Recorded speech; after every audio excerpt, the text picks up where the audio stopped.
for WoW add-ons.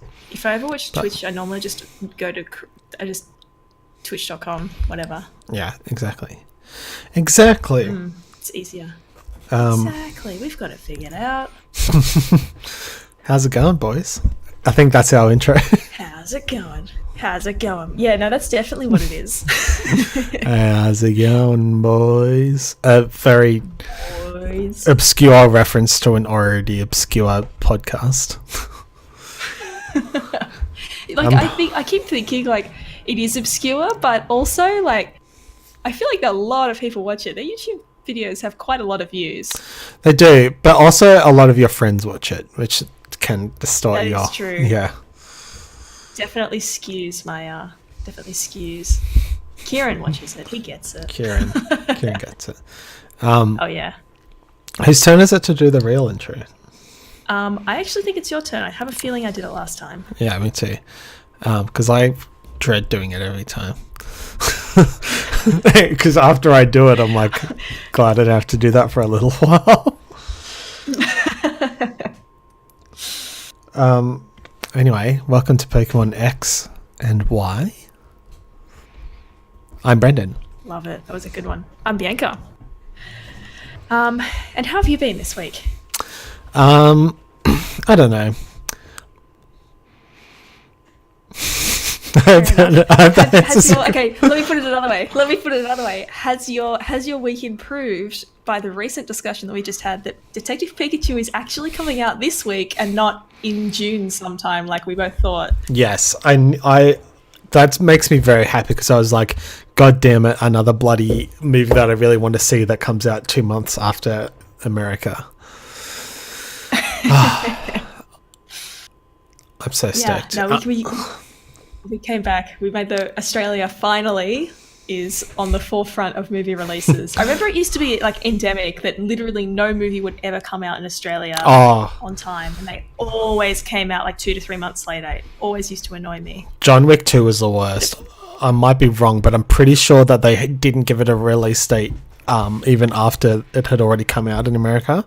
Like it was still like... Oh, that's brutal. I think it was something like that. It came out so late. That's crazy. Yeah. I didn't watch either of John Wick or John Wick 2 until it was like on Netflix or something, and then I was like, oh my gosh. It's on Stan. I can't wait to see number 3. Yeah. I watched John Wick 2 recently, so... I mean, yeah, Mitch watched John Wick for the first time recently, and it was so good because I was watching bits of it and I was like, damn, this was such a good movie. Yeah, the best part, actually, not the best parts, but I just love the running around like punching and shooting a gun at the same, like in one motion. It's like, but the best part about it is the world building in that, which is a weird thing to say about a big action movie. Like, there's some interesting lore going on in this, like, hitman assassin universe. Yeah.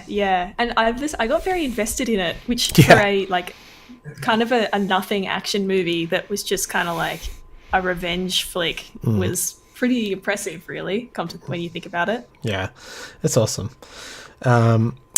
Should we get started? Should we get stuck into it? Yeah, let's get stuck into it. So I'm doing something a bit different this week. I'm doing a bit of a review / analysis of one of the more recent episodes of the Pokemon anime. It was recommended to me by my colleague to look at because it was just kind of insane in terms of the plot of what was going on. It's sort of like it's a filler episode. Nothing of any significance really happens. It's just a very, very strange setting, which I'm sure everyone will agree with when you see the setting of this thing. I can imagine a lot of them are filler and not necessarily in a bad way, but it seems like that show is sort of not the first season, but like later on becomes a monster of the week, but replace monster with Pokemon. Or Pocket Monster. Yeah. Pocket Monster of the Week. Yeah, no, absolutely. Pocket Monster of the Week. But there definitely is, I think, much more of a sense of an overarching story than maybe other children's shows, because it's very clear what Ash is trying to do. He's trying to go around, trying to catch them all. He has to like eventually beat gyms and then move on to the next region, and he's captured Pokemon, like, you know, back catalogue grows over time. Yeah. And he gets new people to hang out with, so I can sort of appreciate it for that front. Having said that, this is definitely a children's show, so it was quite grating to watch it sometimes, but it was all right. I will say it was all right. It wasn't like other times when I've seen children's shows not as a child and thought, good God, this is some god awful tripe, and I hate it. Yeah. There's I definitely enjoyed watching it. There's definitely a stark difference between the two, and you can figure out pretty quickly what is like a good kids show and what is like a dumb kids show. Yeah, absolutely. Like obviously, or I should say more so, it's like episodes written for adults, but kids will. It's even though it's aimed at kids, like they don't dumb down the humor, you know. What I'm really trying to say is how many fart jokes are in this. Okay, a grand total of 0 fart jokes were made. Okay, that's a good start. Okay, all right. I'm glad that you think we're off to a good start. I thought that was good too. Yep. All right, I'll just jump straight into it. If you go to the next slide. I forgot I was controlling it. I was like, you can move to the next slide whenever you want. So it is Sun and Moon Ultra Adventures Season 2, which can I just say, Sun and Moon is one thing. There's seasons, and then there's Sun and Moon Ultra Adventures, which presumably includes Ultra Beasts. Are they actually different things? Well, that's fucking awesome. Actually different things. That's the best name. Yeah, that's Yeah, they're all, can I just say to anybody watching, at least in Australia, they are all on Netflix, so you can watch this for yourself and you can be the judge and let me know what you think of this episode. I will. It is Season 2, Episode 47. It's a lot of episodes. And you can see, I've just taken a screenshot where you can see the sort of the blurb for the episode. Don't know who Kiawe and Mimo are. No, me neither. I watched the whole episode and I still couldn't name. I couldn't name either of his companions. The only ones I could name were Rotom Dex and Pikachu. Presumably their names are Kiawe and Mimo, but it was more difficult to name them for a reason I'll get into later. But just to keep things clear, this is what I'm going to be critiquing and rating this episode on. The plot of the self-contained episode. Obviously, I can't judge the entire season because I didn't watch all the episodes, or however many there are. The character development that you can see within this episode. I'm very interested to hear how that goes. Yep. I am going to be rating on in-universe consistency. I want to make sure that we're not breaking any Pokemon rules or randomly introducing things that are overpowered. Love it. You know, the cuteness, because of course that's very important. As you can see, this is a Pikachu-focused episode, so cuteness is a very important factor. Suitability for the whole family. I couldn't think of a good way to put this, but I basically want to see like how enjoyable is it for kids and adults at the same time. Whether it has broad appeal. And exactly. And the last point is, could the episode have been improved by a Ryan Reynolds cameo? And to Callum's point earlier, what if it was an R-rated cameo? Could it have been improved even further? So those are my criteria for which I'm going to be rating the episode. Okay. Do you think I've missed anything? Because it's all fresh in my mind. I watched it this afternoon, so I've got it in there. If you think there's something I've missed that we need to talk about some more. No, I was just thinking how much I love it, and I love the concept, and I want to do this with the episode where Ash kisses a girl, which I haven't seen the whole thing of. I've only seen a clip of, but this only works. I was talking to my colleague who recommended this to me, and he was talking about how Ash kisses this girl, and it's actually a love triangle in Pokemon. Holy shit! Yeah, right? So there's definitely some more like stones to uncover or turn over, whatever. Turn the stones over. You know what I mean. There's lots to get at when it comes to making the recent Pokemon anime. I'm so curious about this love triangle. Yeah. Is it with Brock? If only. I don't think a girl, even despite how horny Brock is all the time, I don't think a girl could ever come between that friendship. No, I totally agree. So just before we get into the actual serious critique that I'm doing of this episode, this is an anime. It does have an anime intro. Mm-hmm. It's a banger. It's really rad. I really like the intro. It sounds like I'm not joking. It sounds like Despacito, but just much cooler. Okay. I don't know how that's possible. My only complaint is that it should be longer. So I've embedded the video, so feel free to play it. And let me know what you think. Before we start, isn't this lady over here like the villain? Or have I spoiled something? Sorry, which one are you pointing at? Oh, sorry. Lady? Yeah, the blonde lady. Maybe isn't the blonde lady the one who has Cosmog? No, she's the one who has cat? I played Sun, and she has like the big jellyfish. Oh right. Oh well, I never really finished Sun, so I don't really remember. To be perfectly honest, possibly. I don't think anyone's going to begrudge you if it turns out that you did spoil it. Yeah, that's fine. But yeah, let me know what you think of this. Oh no, it's not her. Sorry. Never mind. It's exactly who you said it was. Okay. Her. That's who I got confused with.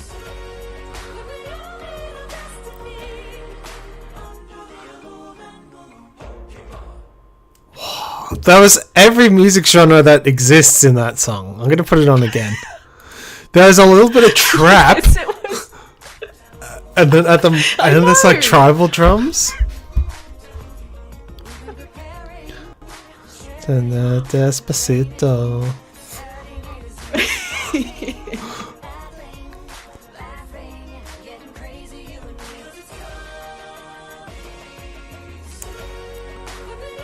I'm just glad that you enjoyed it. I'm still enjoying it. Okay, good. Because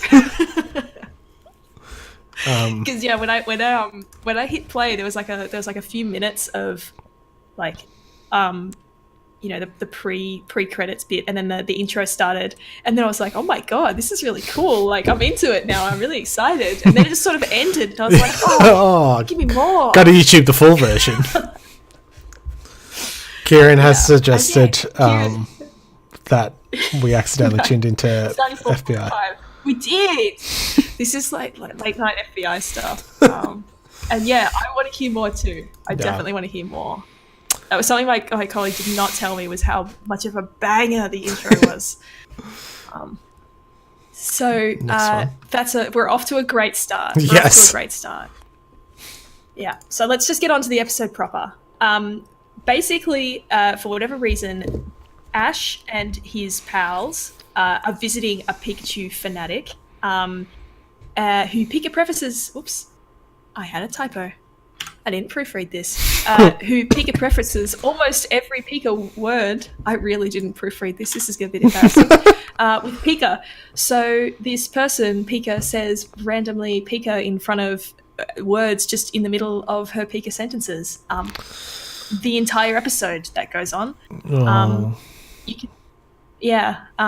can see in the one of the screen caps that I've included, she says, wait a peek a second, I peek a no. And that's how this episode goes.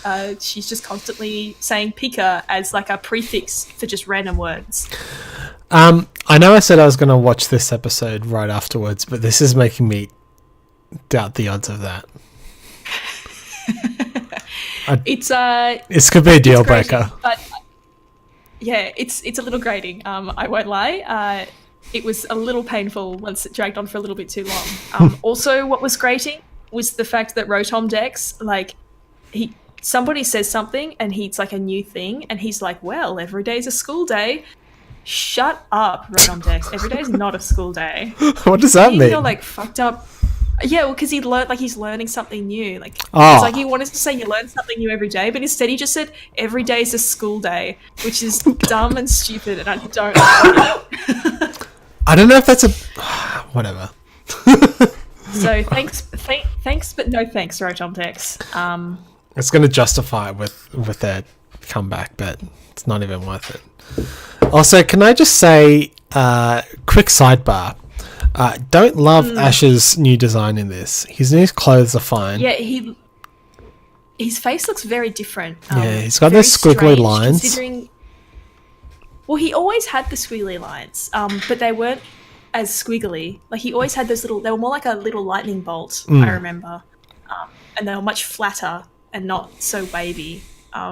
His hair is also this weird blue colour. I'm pretty sure it was black when I last watched the anime several years ago. Mm-hmm. And I don't know why he ever got rid of his hat. Don't know. Maybe... I don't know. Maybe because they have to have a Pokeball in there now? Well, that's not a Pokeball.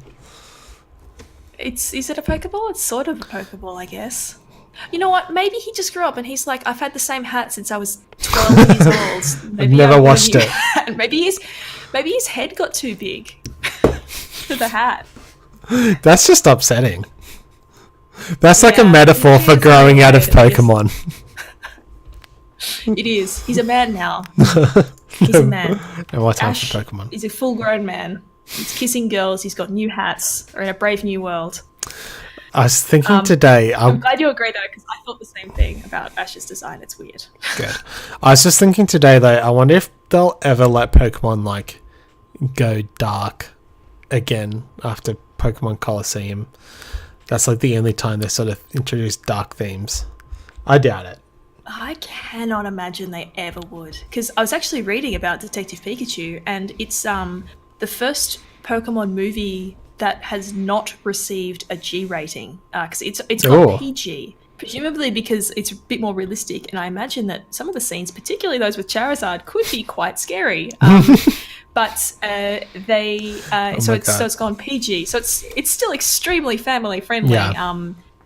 They were making it was like called out like this is the first time this has happened. So I cannot imagine that they're going to do anything with the actual main, I guess, content that is put out aimed directly at children. Yeah, fair enough. That's interesting there. I hope Pikachu says shit. Just out of context. They're allowed one swear word, right? Yeah. In a PG movie, they can say one swear word. I think so. I want Pikachu to like walk into a room and go, "What the shit is going on?" Or what the piss is going on? You piss heads. That would be great. Callum sorry, real quick sidebar. Callum, is Ash actually on holiday in Alola? Is that actually the plot? You might know as well, Bianca, but Callum just said it. Yeah, he is. Okay. That's not Callum, that's Mike. Oh, sorry, Mike. I thought you were Callum for some reason. But yes, he is on a holiday in Alola. And I'll get into that later because it's relevant to the plot of this episode, which I will, of course, be critiquing. Of course.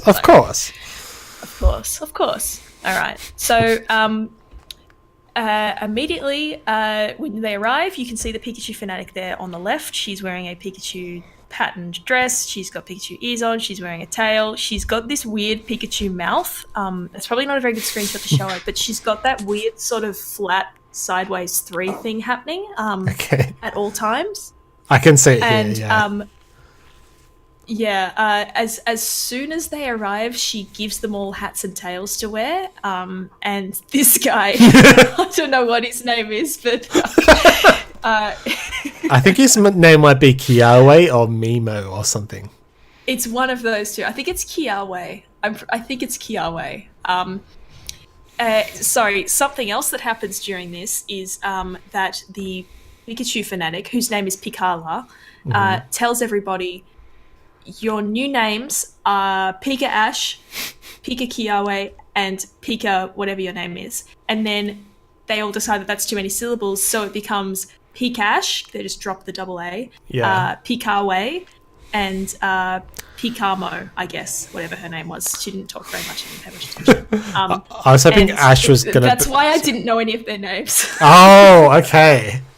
Because they didn't say their real names. They only said their real names like once, and everybody else, they were just like, this guy's Pikawe, and I never knew what his real name was. What a great episode to get dropped into. I know.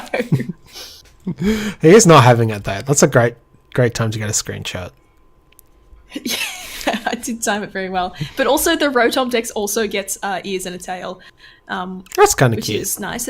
She's inclusive. Yeah. I'm guessing Rotom is like a tag-along cute character. The role which Pikachu should be, but Pikachu is basically like the main supporting character now.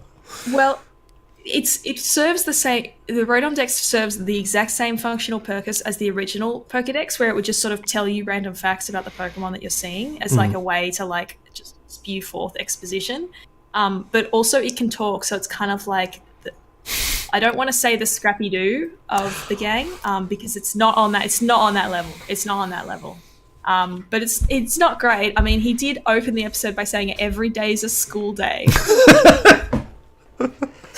So I'm not a fan, but it's just funny because I was such a fan of the Rotom Dex in the game, and then like the minute I see him in the show, I'm like, oh, I don't know, I'm not really doing it for me there, bud. I've got to type every day is a school day, so I can call it that on YouTube. Yes, every day is a school day. So next slide. If you go to the next slide, you'll see what was quite. Oh. Yes. So I did say that everybody got Pikachu ears and Pikachu tails. You can very clearly see there's a headband by which the ears are attached. How the fuck are those tails attached? They're inside his butthole. They are. That's what I thought, but they're sort of just coming out of his pants. Something that is extremely weird. They appear to have control over the tails because there's a scene where Ash sort of goes like this, and he's like looking backwards and like wiggles his butt towards Pikachu, and the tail like wiggles, and he's like, "What do you think, Pikachu?" Pikachu's like, yeah, not into that this. Was fucking weird, and it doesn't make any sense. So let's move on because that image is frankly disturbing. Before we move on, gotta look at this for a little bit longer. Okay. No, but I just want to point out the tail is coming out of his butt and not where his like tailbone is. Yes, it is. It's not like it's not at the base of his spine. It's coming out of his bum. It's coming not out of nice. his bum. I think it would have looked weird up there. Anyway, it's fine. It's something small to nitpick over in this episode with a Scrappy Doo Rotom Pokedex that talks. Yes. So now that they've all got their hats and their ears and tails, Picala explains the rules of Pikachu Valley. Your heart must become a Pika heart. You must Pika love every Pikachu. And when you talk, you have to have Pika to everything you say. This is funny. Those are actually the rules of the valley. It's good. I wasn't lying when I said I genuinely enjoyed watching this. Yeah. Like, please watch this episode and tell me what you thought. Okay. To anybody watching. Those are verbatim the rules that she reads out to them. Then Rotom Dex immediately fucks it up. Or should I say, Pika fucks it up by not Pika complying because he says something and doesn't say Pika. And that's when she leans over and goes like this, literally like this. Bit of a Spider-Man, excuse me. Go up, go. Hold it right there. I'm afraid you don't Pika understand. Sit down, bitch, please. I like that you've written, which displeases Picala. I know, it makes it seem a lot more... Picala is displeased. So that sets up some nice conflict that we can hopefully see resolved throughout the course of the episode. I'm really keen to see where they take this.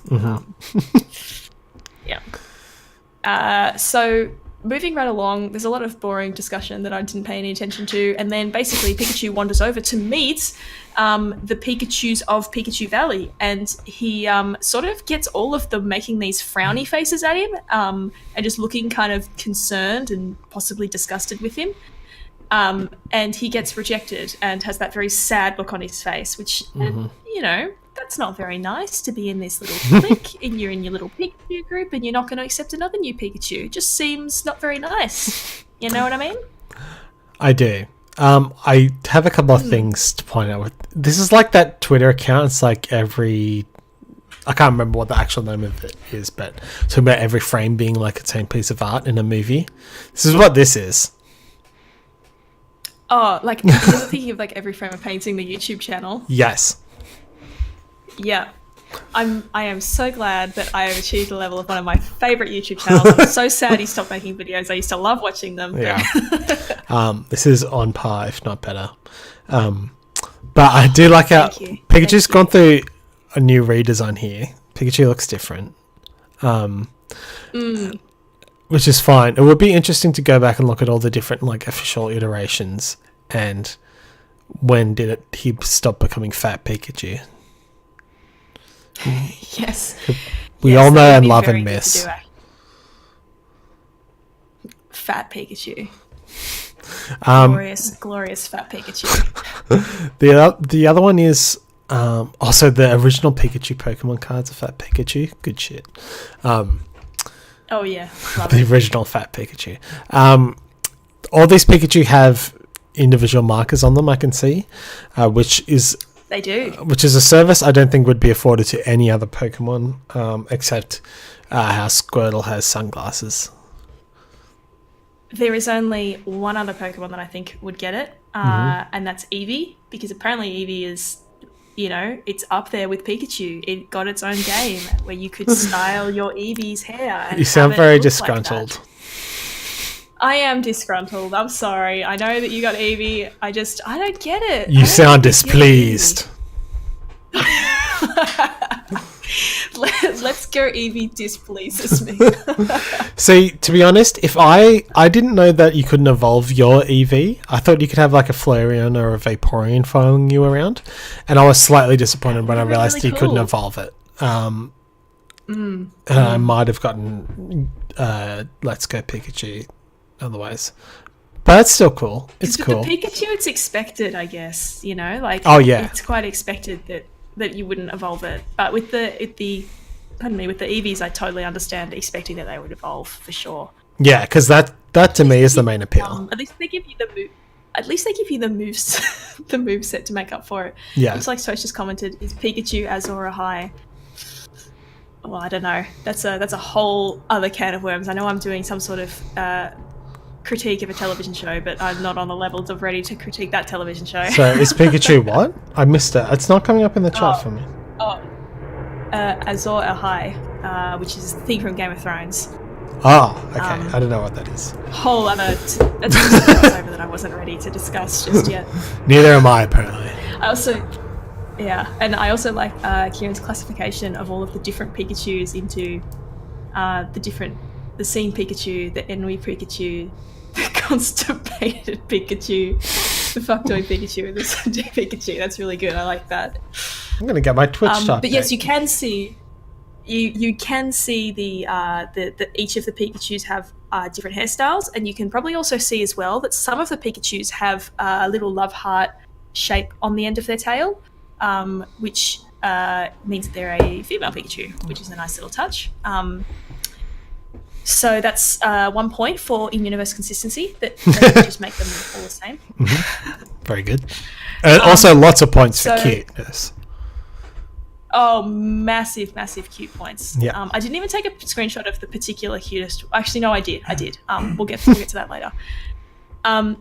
Next slide, I don't have anything to say, just that please explain to me how to buy this vehicle. I really would like to know if there is a way to manufacture it, if there is a way to refurbish an existing caravan of some sort to this exact design.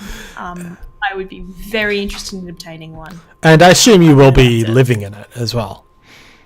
Yes, of course. Good. I would be relinquishing all my own possessions. I would be one of those people, those freaky people that live in like, hi, I'm Bianca and I live in 5 square meters of fucking like trailer that I just drive around all the place, a tiny house. A tiny house person. Gosh, those people creep me out. They're always so like culty about it. Like, I save so much. Look at all my waste. I deal with it like this.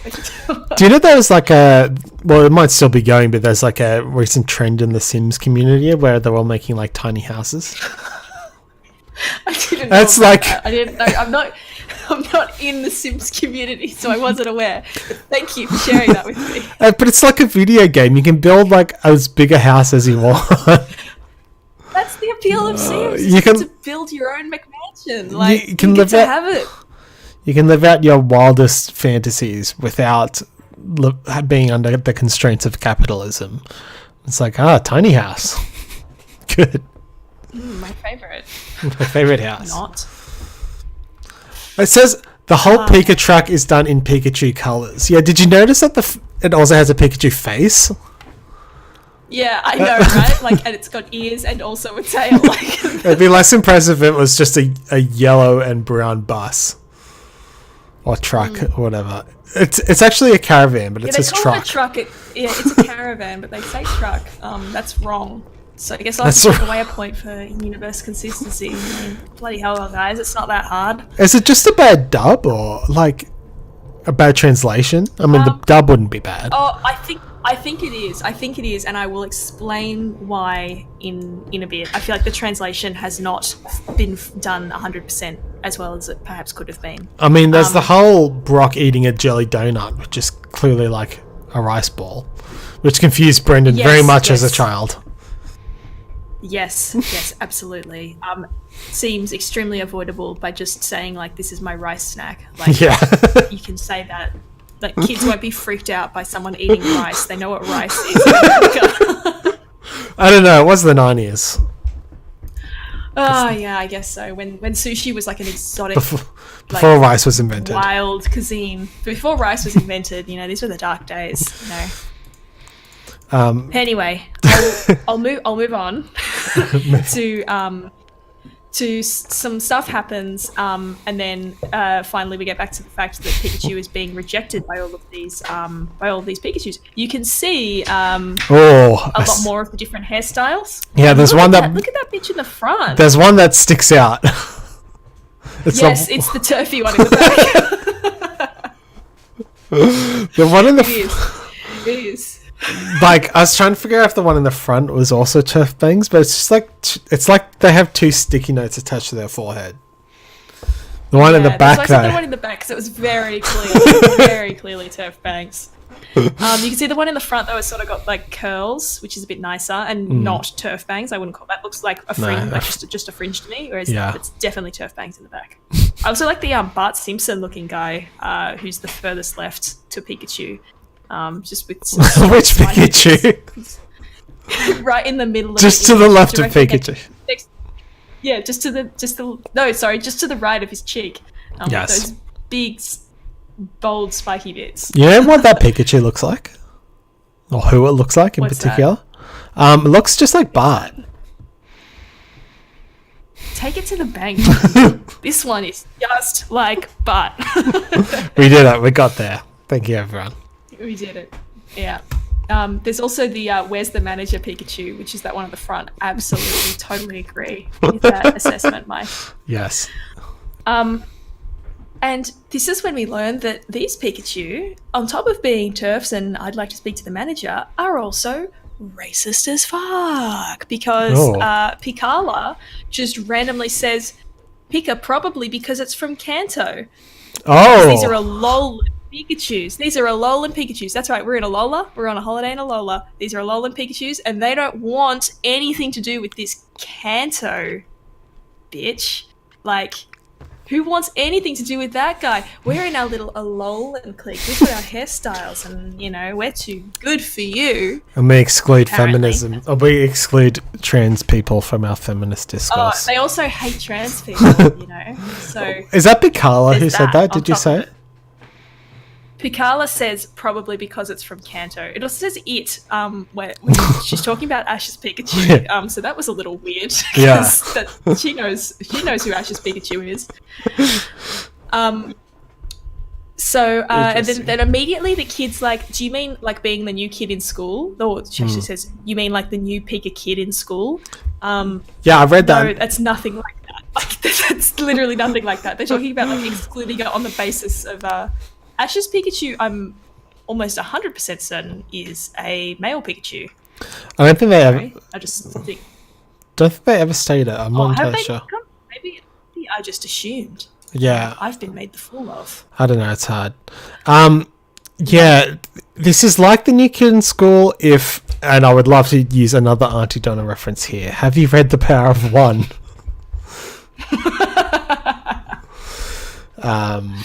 Oh man, that's one of the few episodes of that podcast that I've seen. Oh, great! It was so funny. Yeah. It was in their like best of 2018 compilation. That was why I'd heard it. Yeah. Let's not talk about The Power of One.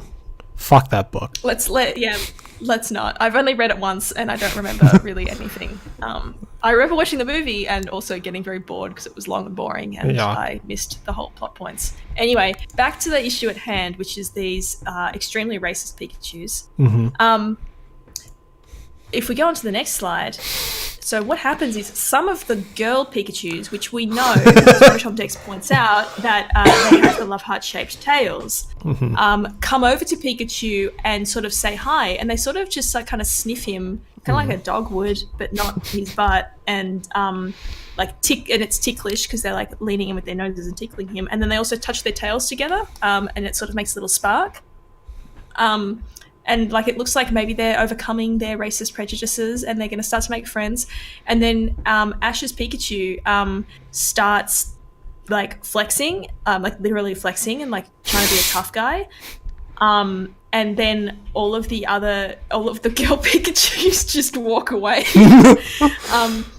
And that's when Picala explains that that's just how Alolan Pikachus say hi to each other. They were just coming over to say hello. They were not coming onto him. And your Pikachu thought that he was being cracked onto, and that he was very popular, a bit of a ladies' man, and he was not in that thing. He was not, in fact, having any female attention. They were just actually coming to say hello, which is a nice little humorous moment.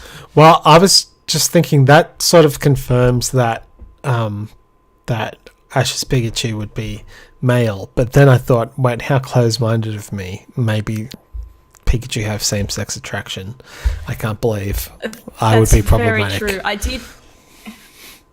Fucking Pikachu. I'll just fix that because I called him a horny fucking boy, but maybe he's just a horny fucking Pikachu. I didn't actually know. I don't know. I'll have to go on the Connie's on Ash's Pikachu's Bulbapedia page after this and find out once and for all. Yeah. But fortunately, he's able to overcome his massive social faux pas because on the next slide, and you'll see there's another Auntie Donna reference here. He has some babies with the boys, because then all of the boys come over to say hi, and they do the same thing. They do some sniffing, they do some tail touching. It's extremely consensual. And, of course. Extremely consensual. Pikachu, extremely consensual. Mike's pointed out that Ash's Pikachu has the male tail, not the love heart ended tail. So that's the... There you go. Case closed. Case closed. Well done. Yeah. Case closed, but still open until I solve it. like that little joke I made about Detective Pikachu. I get it. Yep, good. So the boys go over to say hi, and with their enormous amount of testosterone-fueled male energy, they summon an enormous thunderstorm with a massive bolt of lightning comes down and electrifies them all in this massive dome of energy that just appears. Everyone's fine, by the way. Like all the humans are standing quite close to this. They're totally fine. They're peacocking. I guess they were wearing rubber shoes. Yeah, they are peacocking. And it is in, I think, pretty much one of the first Pikadex. Oh, you're doing it. Oh, I'm doing it. Okay, so I'm pretty sure it's the first Pokedex entry in the actual game that says that when Pikachus gather in large number, they can cause thunderstorms and lightning events. Oh, okay. Yeah, so that was a nice little nod to those of you who've played these games. So there's some more in-universe consistency points for the episode because they are sticking with the theme. Mm-hmm. At this point, we are getting close to the halfway point of the episode, and it was at this point I was like, does anything happen in this episode? Or just the misadventures of Pikachu. Yeah. Fortunately, and it'll be fine either way. Go to my next slide. It will be fine either way, but if you go to my next slide... Oh, shit. Oh, shit. This is the best... This is the best possible scenario. I couldn't have written a better idea. I know, right? Lurking off in the bushes, there's a Mimikyu glowing with purple energy. Something before I actually talk about the Mimikyu, you can see on the screenshot here that the Pikachus are shiny. Shiny. extremely shiny. Don't worry, this is a dress. Okay. Because basically what happens is because of all the electricity that they have given themselves by like rubbing their tails together or touching their tails together and like sniffing each other and like channeling down the lightning, it makes their fur extremely glossy. Because one of the first things that Picard says when Ash and his Pikachu arrive is, "Oh, this is a Kanto Pikachu. I can tell because your fur is kind of velvety and not glossy like the Alolan Pikachus." Oh. So that's why. Man, attention to detail. There is. I was surprised by the level of like consistency in explaining why they randomly were all glossy. Especially because they didn't need to make them all glossy. They could have just left them be normal and not addressed it at all. So that was pretty good. So Mimikyu off in the bushes after everything seems to be going quite well. There is trouble afoot, and when I say the word trouble in relation to Pokemon, you can only think of one thing, and that is, of course, making a double. Making a double, it is, and God bless the dynamic duo. They're more like a quad, whatever group of people now. Yeah. Because it's Jesse and James Mimikyu, and they're here. They're here with Mimikyu. Apparently, Mimikyu just sort of came out of the ball of its own accord and is just like hates Pikachu or something, which was a little weird, but I'm fine with it. So basically, what they want to do is, sorry, go on. Yeah. I didn't know that they had a Mimikyu, and now that I think about it, it's like that's so perfect. Did they invent the Pokemon for this TV show and plotline of them having the anti-Pikachu? Because damn, that's a good idea. I know, right? It's good. Yeah. I wasn't kidding. I enjoyed watching this episode. Like, it was really good. That's a fucking great idea. It's like, yeah. Yeah. So basically, their scheme is because they're still trying to get a hold of Ash's Pikachu, or as they call him, the Twerp's Pikachu, which is nice because they've been calling him that for nigh on 20 years now. I forgot what the word twerp has no meaning anymore. I know, but they've maintained that, which I really like. Yes. So because they're all there, they said let's let Mimikyu run amok, and then in the chaos we'll grab the Pikachu, and then they go, yeah, good one. Now how do we tell them all apart, because they're all full of Pikachu and they can't tell them apart. So that's a little problem they have to resolve, a little bit of conflict. I just want to say, Jesse and James, they're homeless, aren't they? Like, they have to be. They're essentially vagrants, right? Yes, correct. They do have they have access to vehicles and means of transportation, which could perhaps be turned into impromptu accommodation, like the Meowth balloon, the submarine Magikarp boat, submarine thing. Yeah. So I mean, surely there's some sort of sleeping, apparatus available there. Yeah, there's got to be something, right? Hopefully. But yeah. Now I'm looking at this next slide. Now come on. This game. So firstly, it still. I know, right? It still exists. Okay, it still exists. Who's that Pokemon? For Pokemon the series Sun and Moon Ultra Adventures. You can see its full name. I wasn't kidding. That is what the series is called.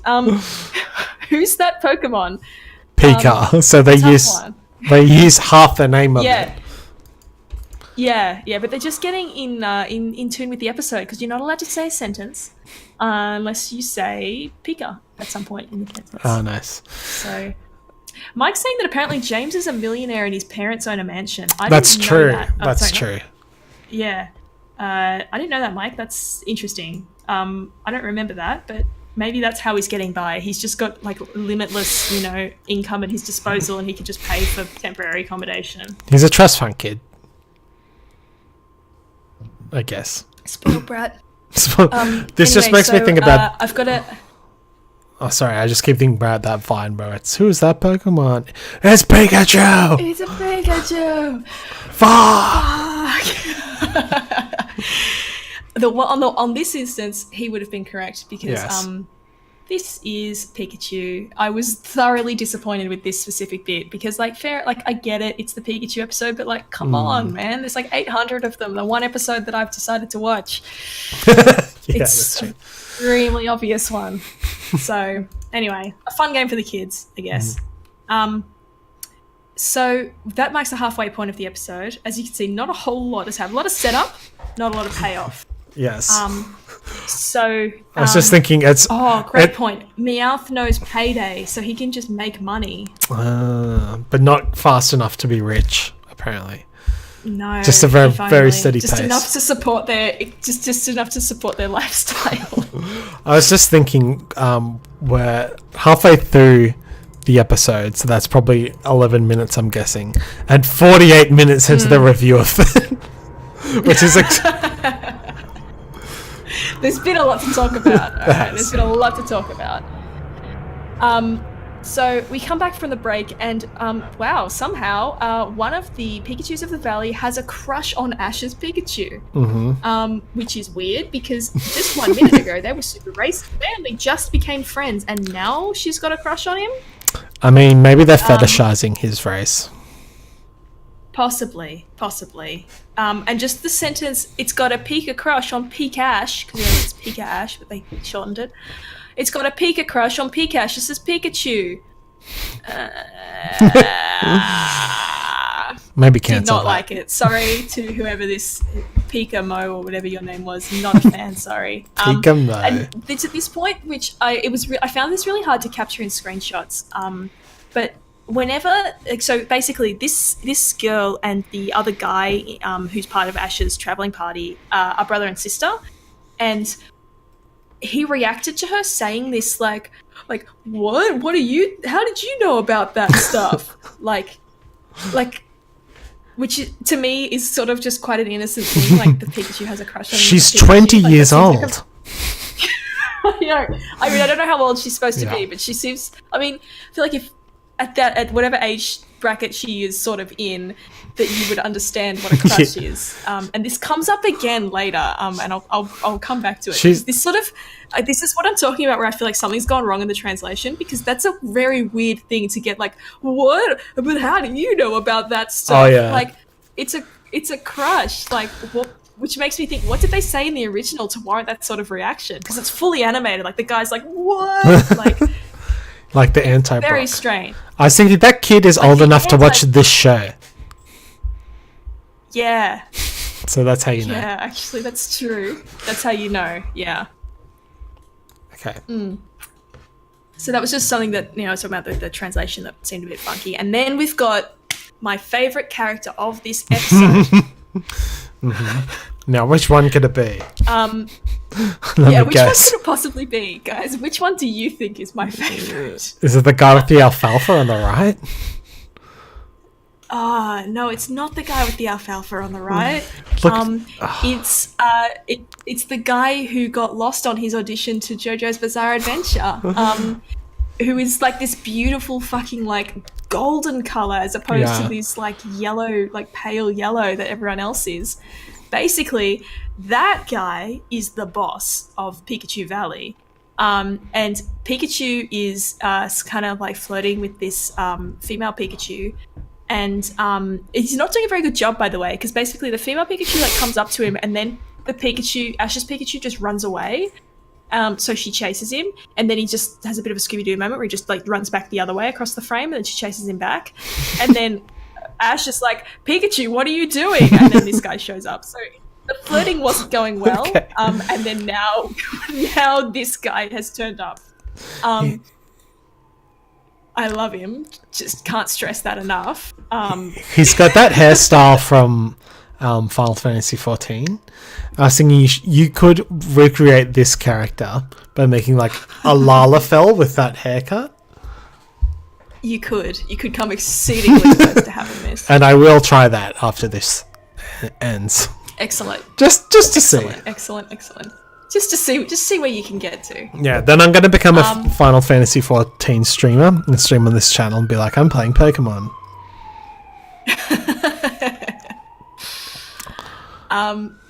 So yeah, this is the guy that has turned up to completely mess up, to reclaim his woman, because that's how it works in this society of Pikachus, I guess.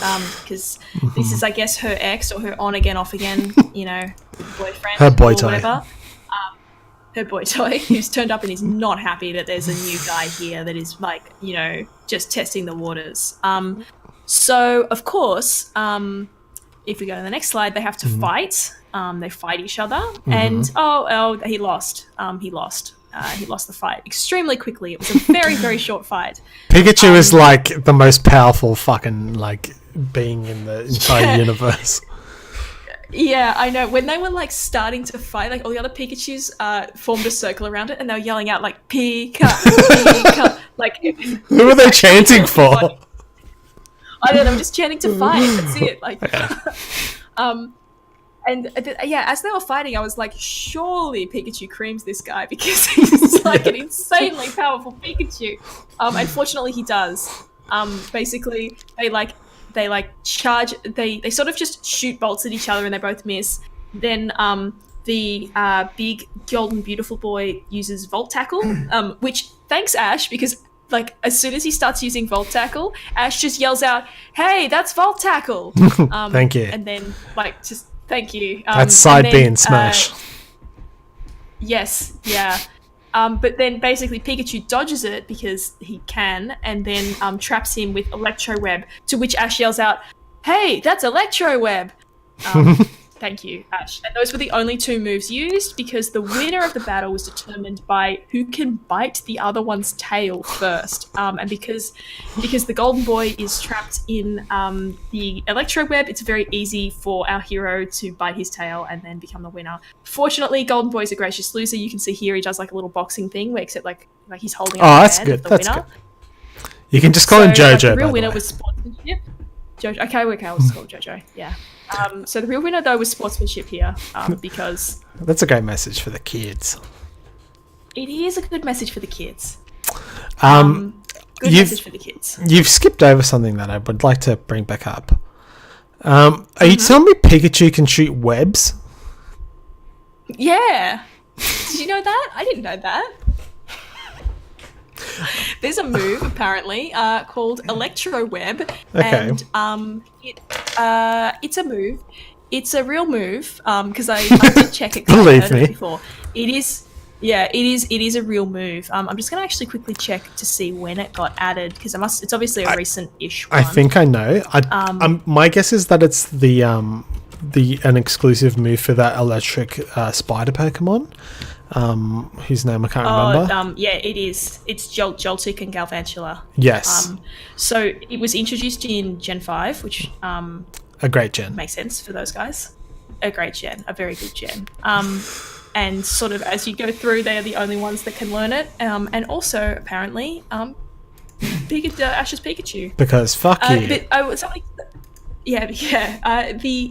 only. Yes, and Kieran's already pointed out, Pikachu can learn it via move tutoring. So technically possible. I'm just going to have to make the assumption that Ash at some point took his Pikachu to the move tutor in what is it, Kalos region, to the Pikachu, to the move tutor so that he could learn Electro Web. I'm just assuming that happened in a past episode of the anime. Didn't go back and check. So that, makes sense. Okay. So yes, he traps him with Electro Web, and wins the fight that way. So good-o. Excellent. You, Ash's Pikachu. Just like Rocky. Just like Rocky. So then it's at this point when all of our troubles are apparently solved that Mimikyu sort of turns up in the middle of all of them, making these weird noises, and all the Pikachus are looking quite concerned. To which Picala just says, "Oh my gosh, it's a Pika cosplay." Like, sorry, you're supposed to be like the world's #1 Pokemon enthusiast, and you're telling me you don't know who or what Mimikyu is? Like, come on, mate. Like, seriously. You're dumb. You're done. Yeah, it really annoyed me that she was like, it's a Pikachu cosplay. Like, no, it's not, and you would know that. Come on. They're from this region. I mean, yes, exactly. Anyway, I'm not calling it as a point against in-universe consistency because this character is clearly not the sharpest in the shed, so... Which is racist. That's fine. Yeah. So that obviously Mimikyu's arrived. Mimikyu's on the scene, which can only mean one thing, that Jessie, James, and Meowth are not far behind. We got a wonderfully Pikachu-inspired Team Rocket intro, which I really loved. If you go to the next slide, you'll see that they even refer to themselves as Pika Jessie, Pika James, and Pika Meowth. And they got these awesome little screen sort of stills while they were talking. It was really, really cool. I was very impressed, and I really like it. Like, I want to make one of these my desktop background. You should make one for yourself, but also they're like the Persona 5 win animations at the end of it. Yes, they are. They absolutely are. I would love to see Meowth. I would love to, if I want to learn how to use Photoshop so that I can Photoshop Meowth into Morgana's one. Because sitting there holding the cigar. I really want to see that. But I need to learn how to use Photoshop first. It's a noble pursuit. Yes. That idea is copyrighted, by the way. That's my idea. It's actually Mitch's idea that I am copywriting on his behalf. So no one copy that. Thanks. Good job. Next up, so they've arrived. Team Rocket are here. They do this really, and again, it's not something I could capture during screenshots. Please just watch this episode where Team Rocket do this little sequence. Because in the Z moves for Sun and Moon, they have to do a little dance. So Team Rocket does this little dance to allow Mimikyu to use its Z move, which, if you'll recall, is actually called Let's Snowball Forever, which is great. Basically, as long as, and I don't, this is one thing that was raised, I didn't have time to check on. Jessie holds the pose that she's in, which looks uncomfortable, but she holds it, and then she says, as long as I maintain this pose, the move will continue. So I just need to stand perfectly still, and Mimikyu will hold all of the Pikachus forever. Okay. Or at least until they can get them into a cage, which, okay, fair enough. I can sort of run with that logic. Yeah, I'm fine with that. So basically Mimikyu just eats all of the Pikachu, and it's kind of fucked. The fabled hot air balloon makes its return. Wobbuffet is there, and Jessie, Meowth, and Wobbuffet are up there, and then they sort of bungee jump down to get Jessie to pick her back up so that she can come in the thing without breaking her pose. Then they start to get Mimikyu, and they're like, we can heat up the air inside Mimikyu so it's like a balloon of its own. Which I was like, I really don't think that's how that's burning all of them to death. Yeah, I think that will have not the desired effect for your capture of Pikachu outcome. But I mean, I'm not a member of Team Rocket, so what would I know?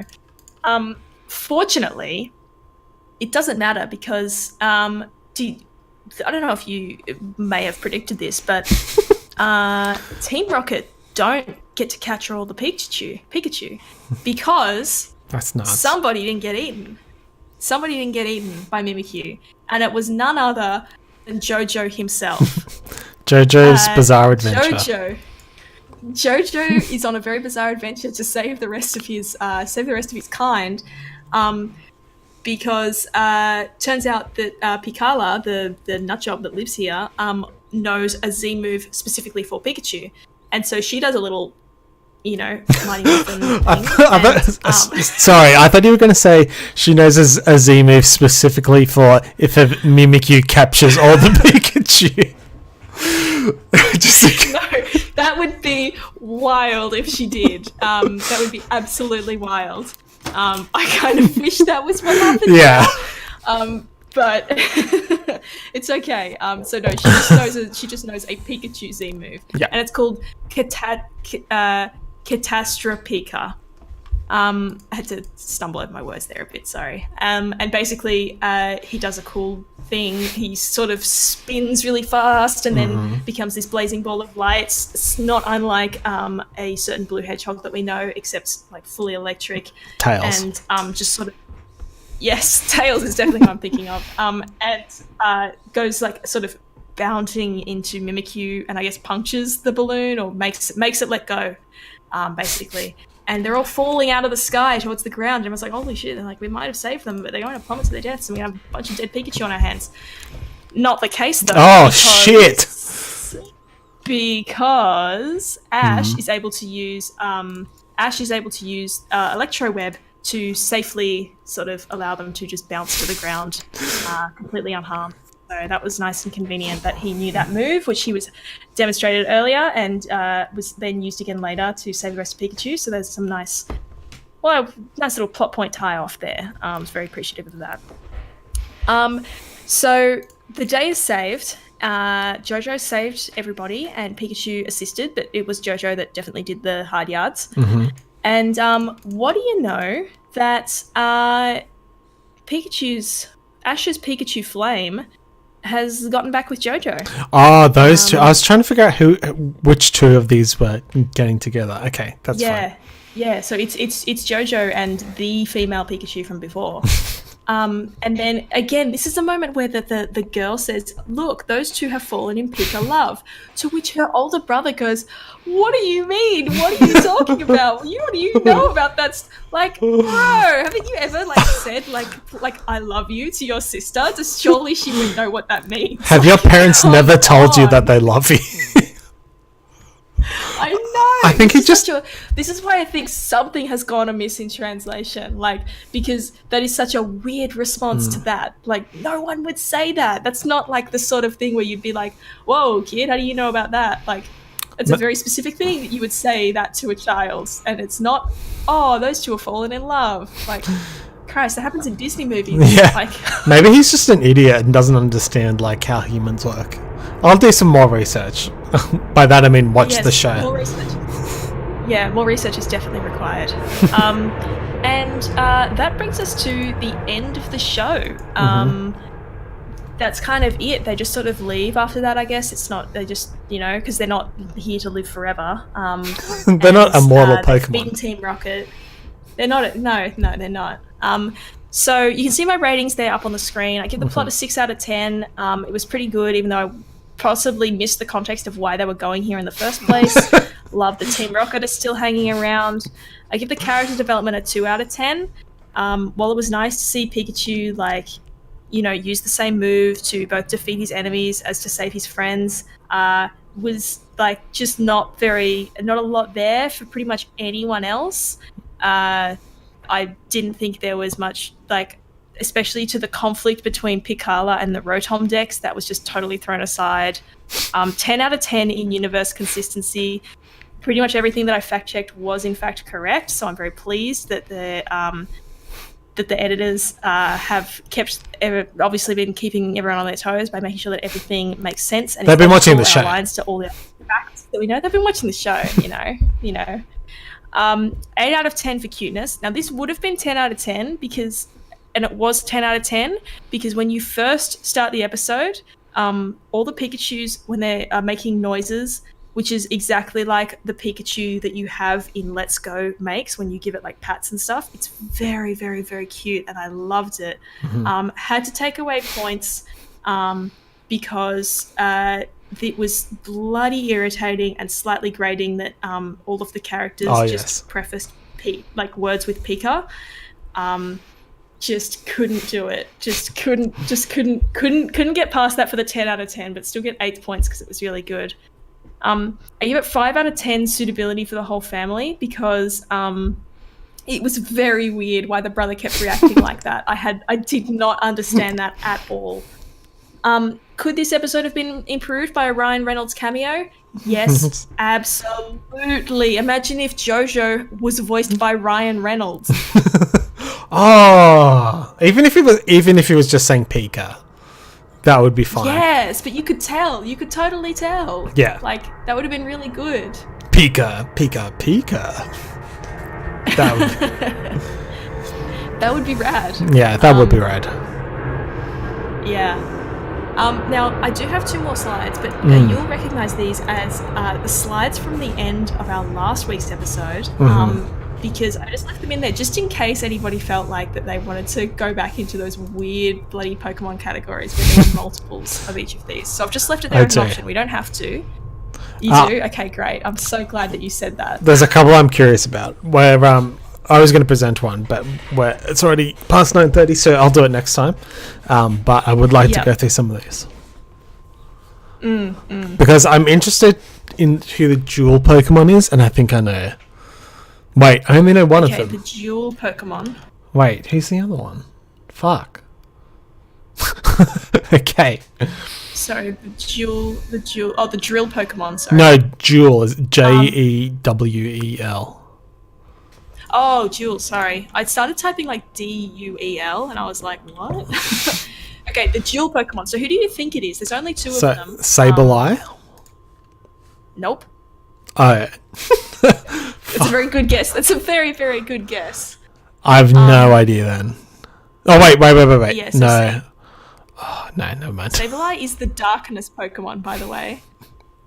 It holds a giant jewel, anyway. Yeah, no, don't think about it too much. So the dual Pokemon, one of them is Carbink. Yes. It's an ice fairy thing?